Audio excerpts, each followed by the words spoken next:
So last time I showed you a really good approach to help you learn languages better. This time I want to show you a really easy method that will also help you to improve your language learning.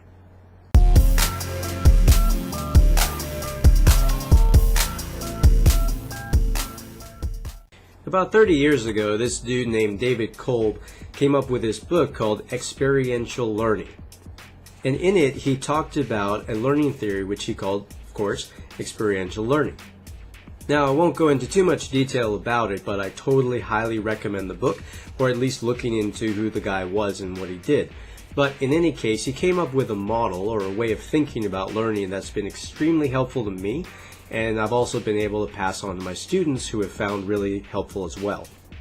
Really, basically, if you ever got to do anything really hands-on in school, like maybe Model UN, or some kind of role play, or, dissecting the frogs and stuff like that, you can pretty much thank David Kolb. Education up to David Kolb was pretty much just the idea of the teacher feeding students data and the students being this empty vessel just sucking it all in. Well, David Kolb came along and said, it doesn't really work that way. So his model is called the Kolb learning cycle, and in it there are 4 stages. The first one is experience. The second is reflection. The third, abstraction. And finally we have experimentation. If you checked out any of my earlier videos, you may remember me saying that learning is a process, not a product. That comes directly from this model. In this model, not data, but experience is fundamental. What this means for the language learner is that it's absolutely essential for you to be using the language. In other words, speaking or writing it. Now, learning starts from experience. Experience is fundamental, but it's not enough. We've got to apply the other 3 stages to make this process go smoothly. So generally, it doesn't really matter where you start. Usually we start with some experience, but it is important that we go in order. So after experience, we have reflection. We could call reflection the what stage.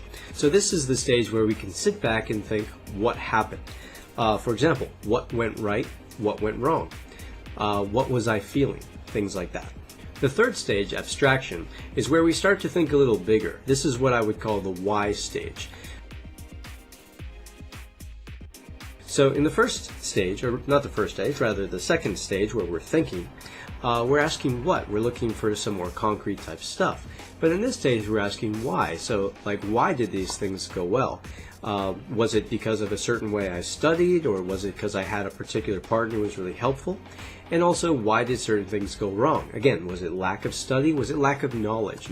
Don't forget that a really important part of learning is actually how you feel. So it is also important to reflect on that. What was I feeling at the time? And then, why was I feeling that? Okay, in the final stage, which was called experimentation, now we become strategizers. We're like military generals. This would be the how stage. In other words, how am I going to improve on these things, or how am I going to fix these problems, or how am I going to go about the next time I have a chance to speak or practice the language? And this being a cycle, once we've got that strategy, we go right back to experience and get back out there, get on the horse again, so to speak, and try it again. And by using this cycle, these 4 stages, we're able to really smoothly and efficiently improve in our language abilities. Okay, having said that, this doesn't necessarily mean that your language learning is going to be smooth sailing from here on out. There are lots of situations where the process is kind of rocky.